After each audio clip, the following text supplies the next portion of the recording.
Shalom, salam jumpa di renungan harian kita, Kamis 23 Desember 2021. Bacaan-bacaan suci hari ini, bacaan pertama diambil dari Maleakhi 3 ayat 1 sampai dengan 4, dilanjutkan 4 ayat 5 sampai dengan 6.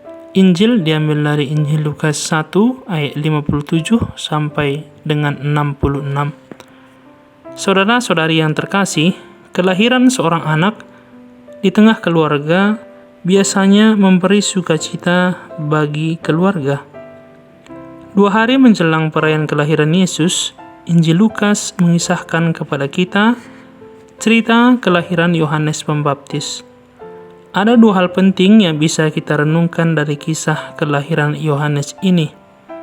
Pertama, besarnya sukacita yang dialami Zakaria dan Elisabet karena Tuhan sungguh mendengarkan harapan mereka dengan menganugerahi seorang anak. Sukacita tersebut juga menjadi kegembiraan para tetangga dan sanak saudara. Mereka turut berbahagia karena Tuhan telah menunjukkan rahmat-Nya yang begitu besar kepada Zakaria dan Elisabet. Kedua, sukacita besar yang dialami Zakaria dan Elisabet justru menimbulkan perdebatan di antara sanak keluarga menyangkut penamaan anak itu. Dalam tradisi orang Yahudi pada masa itu, 8 hari setelah kelahirannya, seorang anak akan disunat dan secara resmi diberi nama.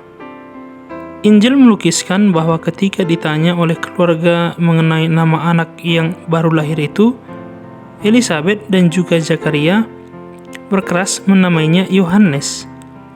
Para tetangga dan sanak keluarga menentang, sebab biasanya anak diberi nama menurut nama ayahnya atau kerabat mereka. Namun, Elisabet dan Zakaria tetap pada pendirian mereka untuk menamai putra mereka sesuai dengan yang diwahyukan Tuhan, yaitu Yohanes.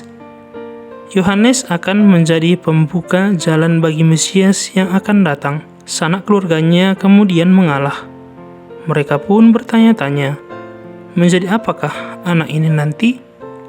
Kelahiran Yohanes Pembaptis menunjukkan kepada kita tentang karya agung Tuhan dalam sejarah manusia dan keterbatasan kita dalam memahami pola pikir atau kehendak Tuhan atas hidup kita. Tak dapat disangkal, Tuhan seringkali melakukan sesuatu yang baru dalam hidup kita, yang kadang melampaui akal sehat manusiawi kita. Dalam kisah Yohanes Pembaptis, keluarga besar dan tetangga yang menaati tradisi memiliki ide sendiri agar anak itu dipanggil dengan nama ayahnya. Melalui Elisabet dan Zakaria, Tuhan melakukan sesuatu yang baru. Nama anak itu akan mencerminkan hal baru yang sedang dilakukan Tuhan baginya. Ketika Zakaria mengatakan bahwa nama anak itu adalah Yohanes, disebutkan bahwa orang-orang menjadi heran dan terkejut. Melalui kisah ini, sebagaimana Yohanes Pembaptis menjadi figur yang mempersiapkan kita untuk kedatangan Yesus, kita juga mestinya menjadi tanda yang mewartakan kehadiran Allah bagi sesama. Sejatinya, Tuhan memanggil setiap orang untuk hidup dengan misi tertentu yang menjadikan hidupnya bermakna karena mengikuti kehendak Tuhan. Mari juga semakin sadar supaya kita lebih taat mengikuti dan melakukan kehendak Tuhan daripada bersikeras akan pikiran dan kehendak-kehendak kita sendiri.